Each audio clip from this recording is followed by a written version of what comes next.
Hello guys, आप सभी का स्वागत है आपके अपने YouTube channel the think tank में। ये हमारी फंडामेंटल राइट के ऊपर सेकंड वीडियो है। जैसे कि हमने फर्स्ट वीडियो में आर्टिकल 12 और आर्टिकल 13 को कवर करा था और आर्टिकल 13 से रिलेटेड जो भी डॉक्ट्रिन थे उन्हें भी देखा था। हैं तो गाइस, जिन्होंने हमारी फर्स्ट वीडियो नहीं देखी है जो अपलोड किया आर्टिकल 12 और 13 के ऊपर, तो उसे देख लें, जिससे कि आपको आर्टिकल 12 और आर्टिकल 13 क्लियर हो जाएं और आर्टिकल 14 भी और अच्छे से क्लियर हो जाएगा, क्योंकि ये सब जो आर्टिकल हैं वो एक दूसरे से इंटरकनेक्टेड हैं। और गाइस, आप वीडियो देख लेते हैं पर कमेंट नहीं करते, आप कमेंट करा करें, जिससे कि आपके फीडबैक से मुझे ये तो पता लगे कि आपको क्लियर हो रहा है कॉन्सेप्ट या नहीं हो रहा है, या मैं कुछ मिस्टेक कर रहा हूँ जिसे मैं इम्प्रूव कर लूँ। तो गाइस प्लीज़ कमेंट जरूर करें, और अगर आपको वीडियो पसंद आती है तो लाइक शेयर सब्सक्राइब भी करें। चलो गाइस, वीडियो को स्टार्ट करते हैं। Right to equality. Right to equality, जैसे हमने पहले वीडियो में देखा था, कितनी थी, हम पे 6 कैटेगरी थी फंडामेंटल राइट्स की, जिसमें एक कैटेगरी है राइट टू इक्वलिटी, जिसमें आर्टिकल 14 से लेकर आर्टिकल 18 आते हैं, 15, 16, 17, 18। अब इसमें क्या करेंगे, आर्टिकल 14 को कवर करेंगे। अब देखते हैं आर्टिकल 14 क्या कहता है। Article 14, state shall not denied to any person equality before law, equal protection of law within the territory of India. कि within the territory of India, state यानी गवर्नमेंट किसी भी पर्सन को डिनाई नहीं कर सकता on the basis of equality before law और इक्वल प्रोटेक्शन ऑफ लॉ। आप जैसे देख रहे हैं इसमें दो, ये इक्वलिटी बिफोर लॉ आ रहा है, इक्वल प्रोटेक्शन ऑफ लॉ आ रहा है। ये दो इसके कोर प्रिंसिपल हैं। यदि तो आपको क्लियर, ये दो कोर प्रिंसिपल क्लियर हो गए तो आर्टिकल 14 आपको इजीली समझ में आ जाएगा। कुछ नहीं, आर्टिकल 14 आप भी बोलोगे। इस पर, इन प्रिंसिपल को पढ़ने से पहले हम देख लें आर्टिकल 14 किस पर एप्लीकेबल होता है, अवेलेबल होता है किस पर। ये ऑल पर्सन पर अवेलेबल होता है, चाहे वो सिटीजन हो या फॉरेनर हो, दोनों पर एप्लीकेबल हो, दोनों के पास इसका राइट होता है अंडर आर्टिकल 14। बट याद रखना, फॉरेनर्स जो होते हैं, जो नॉन सिटीजन होते हैं, उनको भी दो कैटेगरी में डिवाइड करा गया है। एक हो गया एलियन में हो गया, सेकंड होगी एनिमी एलियन। एनिमी एलियन वो पर्सन होते हैं जो उस कंट्री को बिलोंग करते हैं जिससे हमारे जो रिलेशन है वो अच्छे नहीं है, या जिसके साथ हमारी वॉर लाइक कंडीशन है। जैसे ये पाकिस्तान हुआ, एग्जाम्पल के तौर पर है, जैसे पाकिस्तान हुआ, तो एनिमी एलियन को इस ये आर्टिकल 14 अवेलेबल नहीं होता, उस पर एप्लीकेबल नहीं होता, उसके पास, एनिमी एलियन के पास इसके अंदर कोई भी राइट नहीं रहता कि वो आर्टिकल 14 उस पर अप्लाई नहीं होता। किसके पास होता है, ये सिटीजन के पास और एलियन के पास। एलियन में किसके पास, वो जो फॉरेनर है वो एलियन के पास टाइप का, एनिमी एलियन के पास नहीं होगा, राइट। जैसे हमने बताया था पर्सन में किसको इंक्लूड होगा, include legal person. Legal person का मतलब क्या है, स्टैचुरी कॉर्पोरेशन हो सकती है, कंपनी हो सकती है, कोई रजिस्टर्ड सोसाइटी हो सकती है, और भी अदर लीगल पर्सन हो सकते हैं, उसे भी पर्सन कैटेगरी में इंक्लूड करेगा। जैसे कि हमने इसमें क्या था ना, एक मिनट पर्सन, ये किस को इंक्लूड कर रहा है, ये इंक्लूड कर रहा है, इंक्लूड्स कर रहा है लीगल पर्सन को। लीगल पर्सन जैसे बताया था, statutory corporation, registered society, companies हो गई है, और भी अदर लीगल पर्सन होते हैं, सबको इंक्लूड करता है।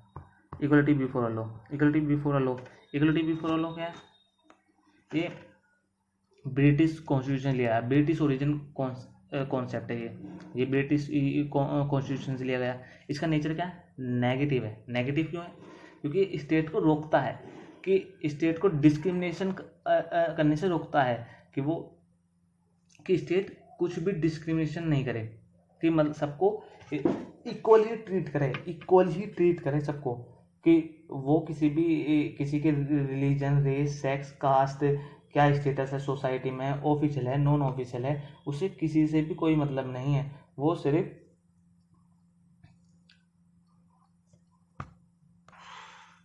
वो सबको इक्वली ट्रीट करेगा। ये उसके से जैसे किसी इसमें इक्वलिटी बिफोर लॉ में क्या होता है, किसी को भी कोई स्पेशल प्रिविलेज नहीं दी जाएगी, सबको, जैसे मैंने कहा, सबको इक्वली ट्रीट करना है, चाहे वो किसी भी कास्ट से हो, किसी भी रिलीजन से हो, कोई फर्क नहीं पड़ता। नो पर्सन वेदर रिच और पुअर, हाई और लो, ऑफिशियल और non official is above the low. मतलब कि लो सबसे ऊपर है, बाकी सब लो से नीचे हैं, सबसे नीचे हैं, सबको ही लो ओ फॉलो करना पड़ेगा। जैसे देखा नहीं कि आप कोर्ट्स में देखते हैं, जैसे कि कोर्ट्स में तो सबको गया नहीं होगा, बॉलीवुड मूवी देखिए उसमें कि मूर्ति वो स्टैचू लगा रहता है, जिसे मूवी बताते हैं कानून की देवी इस टाइप से, और उस पर ब्लैक पट्टी बंधी होती है कि वो इसलिए होती है वो सबको इक्वली ट्रीट करता है। उसे नहीं दिखाई देता कि कौन रिच है, कौन पुअर है, कौन किस कास्ट से बिलोंग है, क्या गवर्नमेंट ऑफिशियल है, क्या नॉन गवर्नमेंट ऑफिशियल है, वो सबको इक्वली ट्रीट करेगा। एक एग्जाम्पल लेते हैं equality before law. Government employ है कोई, गवर्नमेंट ऑफिसर है और एक नॉर्मल सिटीजन है, यदि दोनों किसी का मर्डर कर देते हैं तो दोनों को सेम लॉ के अंदर सेम पनिशमेंट मिलेगी और सेम पेनल्टी देनी पड़ेगी यदि इम्पोज की जाती है। ये नहीं कि वो गवर्नमेंट ऑफिसर है तो उसे उसे कुछ प्रिविलेज दिया जाएगा, कि नॉर्मल सिटीजन है कि उसे प्रिविलेज नहीं दिया जाएगा। सबको इक्वली ट्रीट करना, इक्वली बैलेंस करके चलना है। ठीक है, क्लियर हो गया। Equal protection of law, equal protection of law ये क्या है कि पॉजिटिव कॉन्सेप्ट है। पॉजिटिव मतलब ये पॉजिटिव डिस्क्रिमिनेशन अलाउ करता है। जैसे आपको ये समझाओ प्रोटेक्शन, प्रोटेक्शन समझे, प्रोटेक्ट करता है, कुछ पॉजिटिव चीज़ होगी। इससे याद रखना, कीवर्ड रख लगना माइंड में, जिससे कि आपको इक्वलिटी बिफोर लॉ और इक्वल प्रोटेक्शन लॉ में कभी कंफ्यूजन ना हो कि प्रोटेक्शन, प्रोटेक्शन मतलब ये पॉजिटिव की बात करेगा जरूर। ये कहाँ से लिया गया? ये अमेरिकन कॉन्स्टिट्यूशन से लिया गया, ये अमेरिकन ओरिजिन कॉन्सेप्ट है, ये अमेरिका से लिया गया, अमेरिकन कॉन्स्टिट्यूशन से लिया गया। ये क्या कहता है? इक्वली ट्रीट करा जाएगा, equal treatment under the equal circumstance. यदि सर्कमस्टेंस यदि परिस्थिति या सिचुएशन दोनों सेम है तो दोनों को इक्वली ट्रीट करना है। यदि सिचुएशन डिफरेंट है, अनइक्वल है, तो दोनों को अनइक्वल ट्रीटमेंट करना है। जैसे आप एग्जाम्पल लेते हैं, एक तो एक पर्सन एक अडल्ट है, पर्सन भी क्या है 18 माइनस है, वो 18 से कम उम्र का। यदि दोनों सेम क्राइम करते हैं तो दोनों क्या हुआ, दोनों को डिफरेंट पनिशमेंट मिलेगी, क्योंकि दोनों की एज में डिफरेंस है, या मतलब कि जो सिचुएशन है वो दोनों डिफरेंट है। एक तो 18 है, एक 18 से कम है।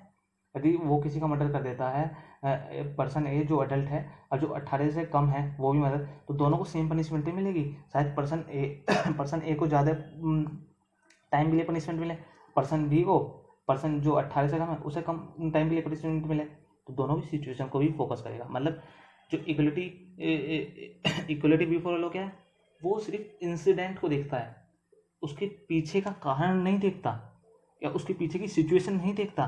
पर इक्वल प्रोटेक्शन लॉ क्या करता है, वो सिचुएशन को भी देखता है, उस पर भी देखता है कि क्या सिचुएशन थी, क्या सर्कमस्टेंस थे, तो उस पे बेसिस पे भी को फोकस करता है। अब एक और एग्जाम्पल,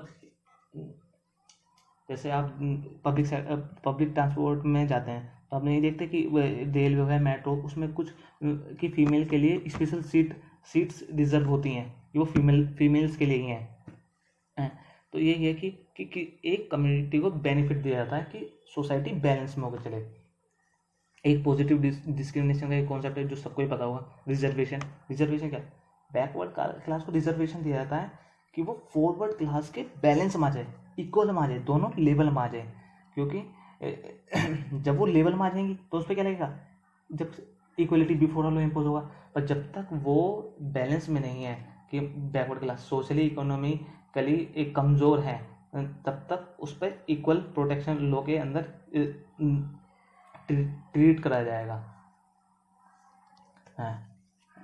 और जब दोनों बैलेंस में आ जाएंगे तो इक्वलिटी बिफोर लॉ इम्पोज होगा। जैसे एक एग्जांपल ले लेते हैं, कोई रिच पर्सन है, कोई अमीर इंसान है या कोई गरीब इंसान है। अब कोर्ट ने सज़ा दे दी भाई, दोनों ने सेम क्राइम करा है, कोर्ट ने सज़ा दे दी भैया तुम्हें 10 लाख रुपये पेनल्टी के इम्पोज कर देने हैं, पेनल्टी इम्पोज कर दी 10 लाख की। अब गरीब पे भी कर दी, अमीर भी कर दी। अमीर तो आराम से दे देगा भाई, 10 लाख है, 10 लाख उसके लिए क्या बड़ी बात है, 10 लाख रुपये दे दी। पर वो गरीब इंसान, वो पुअर, वो कहाँ से अफोर्ड करेगा। इसलिए इक्वलिटी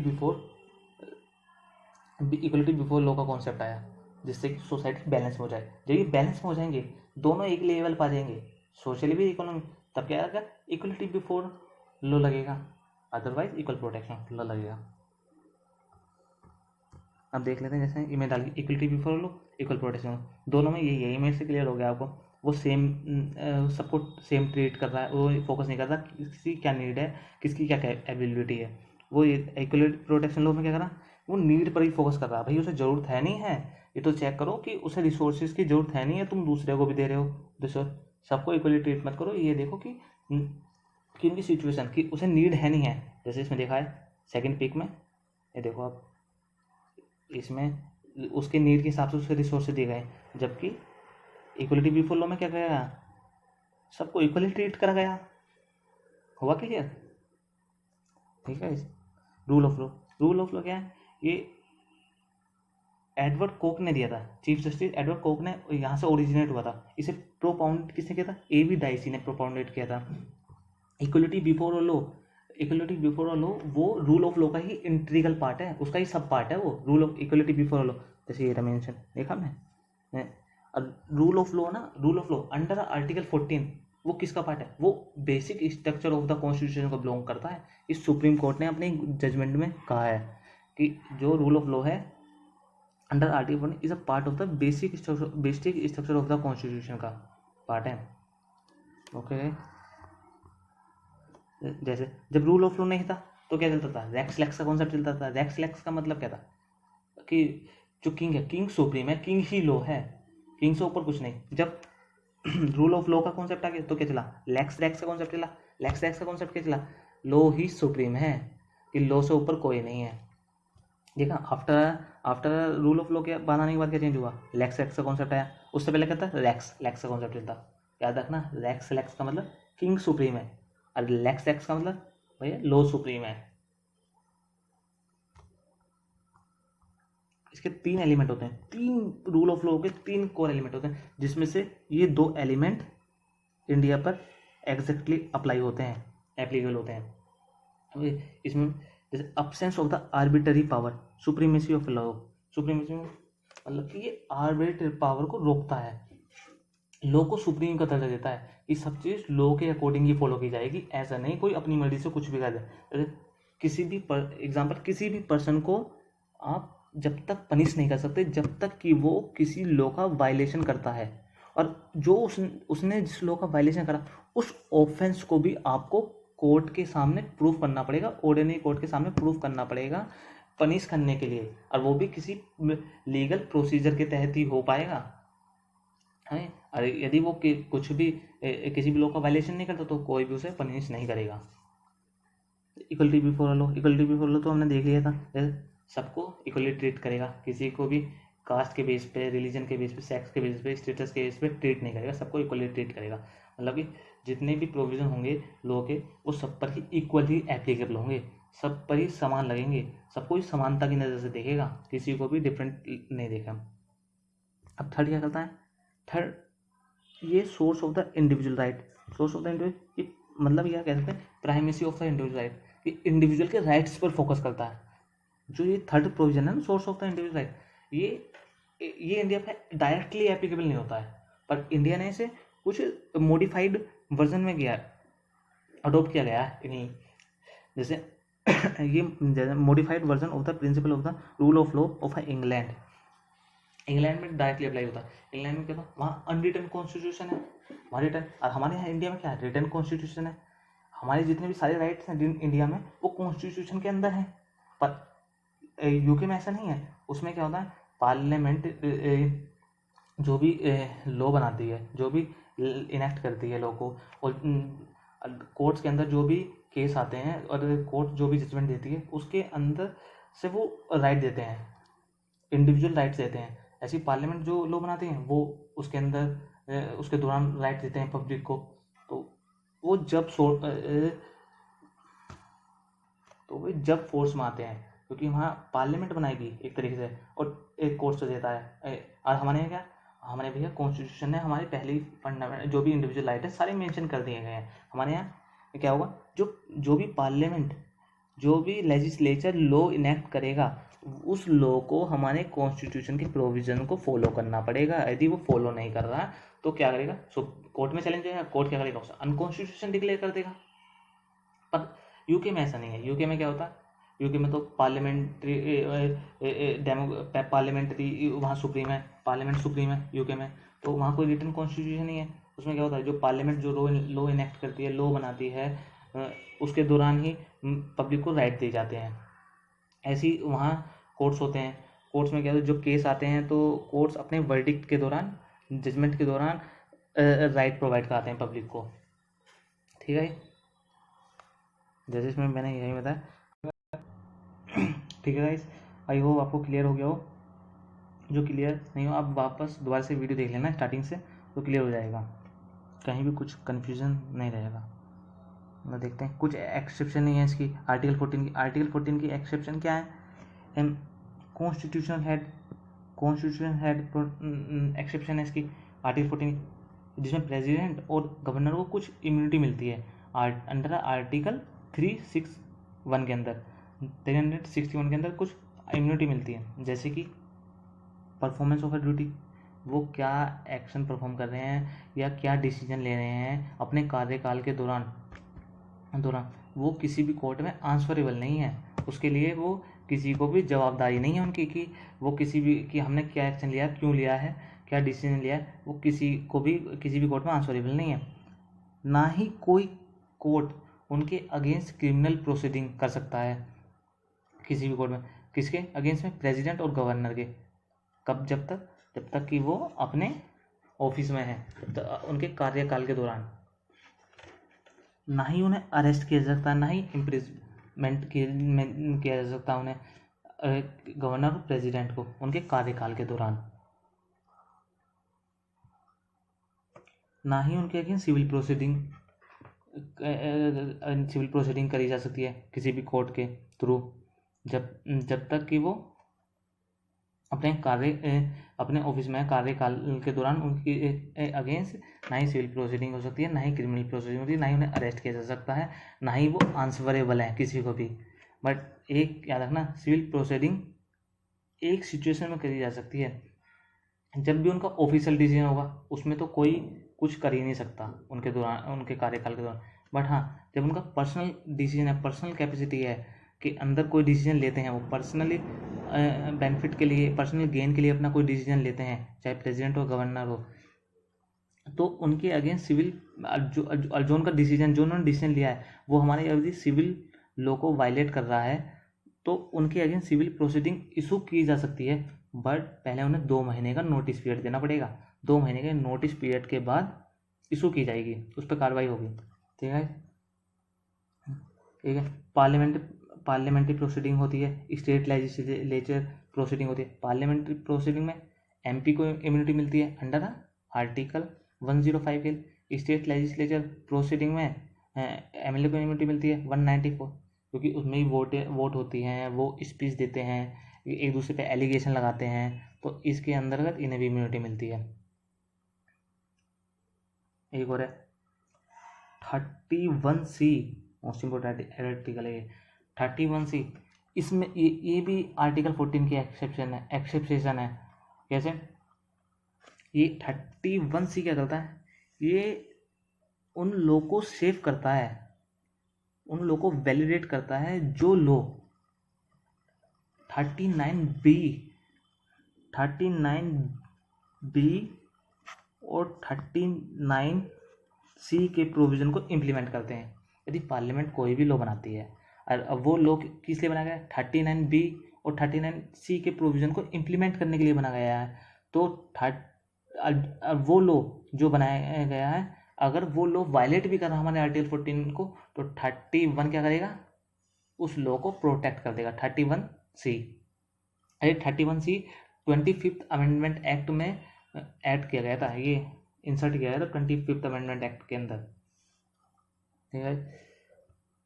अम्बेसडर को, फॉरेन सोवरेन हैं, डिप्लोमेट हैं, इन्हें भी क्रिमिनल और सिविल प्रोसीडिंग मिलती है अंडर वियना कन्वेंशन के अंतर्गत।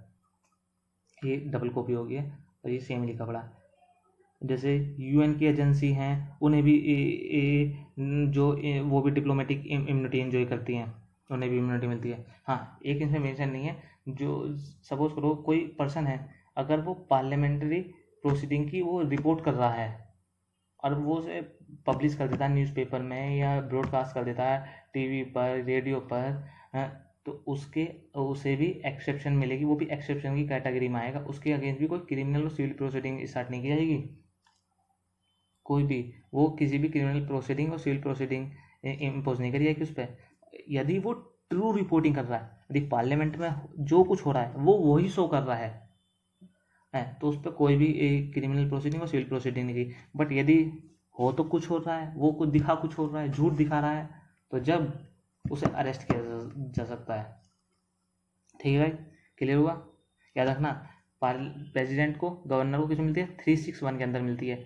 ना ही वो आंसरेबल हैं जो ऑफिस में कर रहे हैं, ना ही उनके अंदर क्रिमिनल सिविल प्रोसीडिंग की जा सकती है। पर सिविल प्रोसीडिंग एक सिचुएशन में की जा सकती है, यदि उनका कोई पर्सनल गेन है और तो उन्हें 2 महीने का नोटिस पीरियड देना है प्रेसिडेंट को। 2 महीने के नोटिस पीरियड के बाद ही करा जाएगा। पर याद रखना, ये चारों जो भी प्रेसिडेंट और गवर्नर को इम्यूनिटी है, ये जब तक वो ऑफिस में है। जिस दिन वो उस पद को छोड़ देंगे, ऑफिस को छोड़ देंगे, उन्हें उनकी ये इम्यूनिटी छीन ली जाएंगी, याद रखना। पर हाँ, यदि वो प्रेसिडेंट के दौरान पे ही कुछ ऐसा कर देते हैं, यदि कोई प्रेसिडेंट किसी का मर्डर कर देते हैं, तो सबसे पहले उन्हें क्या करें, उसे उन पद से हटाना पड़ेगा, उस पोस्ट से हटाना पड़ेगा थ्रू अ इम्पीचमेंट। और जैसे ही वो हट जाएंगे, फिर उनके अगेंस्ट क्रिमिनल प्रोसीडिंग इशू की जा सकती है। Okay guys, I hope clear हो गया हो। जो कुछ क्लियर नहीं हो आप दोबारा से वीडियो देख लेना, क्लियर हो जाएगा। और गाइस कमेंट जरूर करना कि आपको वीडियो कैसे लगा, और कहीं भी कुछ प्रॉब्लम है, कहीं भी कुछ समझाने में कोई परेशानी आई है, वो भी ज़रूर मेंशन करना, जिससे कि मैं इसे इम्प्रूव करूँ। और आपको वीडियो अच्छा लगा हो तो लाइक, शेयर और सब्सक्राइब भी करें, और कमेंट जरूर करें गाइस। ओके गाइस, बाय, मिलते हैं नेक्स्ट वीडियो में।